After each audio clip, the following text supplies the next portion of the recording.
The Vision Awards celebrate those engineers of today who are making a difference. Engineers make major contributions and have a positive impact on the lives of others, and this influence is not surpassed by many other professions.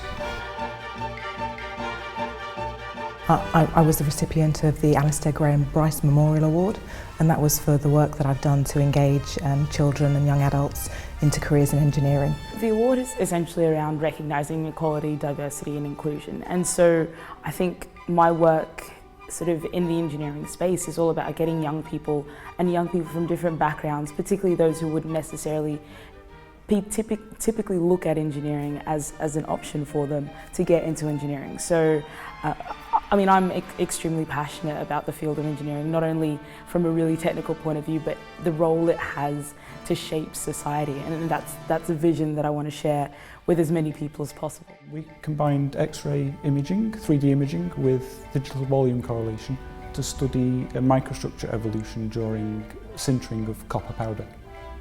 So we were able to track the local strains within the powder body and then sort of predict where cracking may occur. So my work is aimed at primary school children, although I am starting to develop more projects for early secondary as well. But the reason I aim at primary is because by early secondary a lot of the children have already decided whether they're going down the science and engineering route or whether they're not doing it. So if you aim all your STEM ambassadors at secondary level, then you've probably missed out on quite a lot of potential people who might have become enthused because they've already made a decision not to go down the science and engineering route.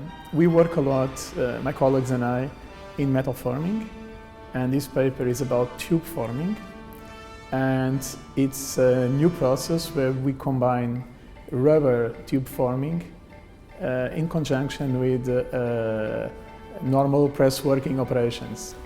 I think it's vitally important for us to understand that there is a significant shortage of future talent in the engineering arena. There just aren't enough children engaging into careers in engineering, and even those that are studying perhaps STEM subjects at GCSE aren't necessarily following through to careers in engineering. So it's really important to convert that and to make them understand that engineering is really vital for our future. So Youth Without Borders, the organisation I founded when I was about 16, is kind of about empowering young people to realise their full potential. And we do that through a variety of ways, but I think the way that's most relevant to this is something called the Spark Engineering Camp. So we run this camp for high school students from grade 10 to 12 who face some sort of barrier. They're either sort of low socioeconomic, or they're Indigenous or asylum seeker, foster care, you name it, they've gone through it. But essentially, we fully sponsor them. We have students nominated from around the country, and we fully sponsor them to come to a camp that's run and designed and staffed by young people, and essentially to show them what engineering is about. So I wrote a book I put 30 of our favourite projects into a book, where it's sort of like based on a recipe book.